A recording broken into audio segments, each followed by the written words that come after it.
लोहारू से सांवरमल वर्मा। प्रदेश के पूर्व कृषि एवं वित्त मंत्री जेपी दलाल ने शनिवार को लोहारू हलके के लोहारू, सेहर, ढानी सहज मानपुर, बहल, गरवा, झुरपा कला, मंडोली कला आदि गांवों का दौरा किया। इस दौरान उन्होंने विभिन्न सामाजिक कार्यक्रमों व विवाह समारोहों में भाग लिया तथा स्थानीय लोगों से रूबरू होकर उनकी समस्याएं भी सुनी।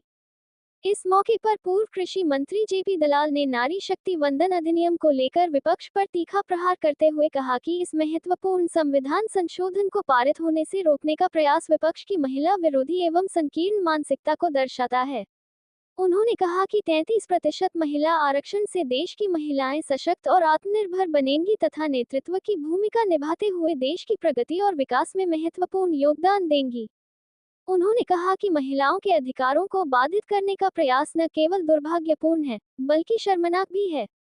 इस मुद्दे को लेकर देश भर की महिलाओं में आक्रोश है, जिसका जवाब वे समय आने पर लोकतांत्रिक तरीके से देंगी।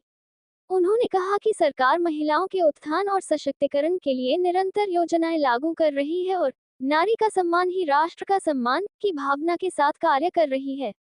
जेपी दलाल ने कहा कि जब भी सरकार देश, प्रदेश और गरीब वर्ग के हित में कोई कानून या योजना लेकर आती है, तो विपक्ष केवल विरोध करने का काम करता है। उन्होंने आरोप लगाया कि विपक्ष जनहितकारी योजनाओं को रोकने का प्रयास करता है, जो जनता के साथ अन्याय है। किसानों के हितों पर बोलते हुए उन्होंने कहा कि सरकार किसान कल्याण को सर्वोच्च प्राथमिकता देती है और अंत्योदय की भावना के साथ कार्य कर रही है। उन्होंने कहा कि हरियाणा में किसानों की फसल न्यूनतम समर्थन मूल्य पर खरीदी जा रही है और मंडियों में व्यवस्थाओं को बेहतर बनाने के लिए अधिकारियों को सख्त निर्देश दिए गए हैं, ताकि किसानों को अपनी फसल बेचने में किसी प्रकार की परेशानी का सामना न करना पड़े।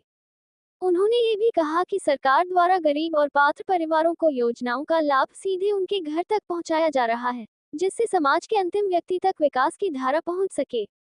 इस अवसर पर नपा चेयरमैन बंटी तायल, सुनील सिरसी, सुनील शर्मा, कर्मवीर श्योरान, दिलबाग मीठी, वीरेंद्र लांबा, पवन राहर, शली राम काद्यान, जगदीश जानगड़ा झप्पा, राजेंद्र धानक सहित अनेक गणमान्य व्यक्ति उपस्थित रहे।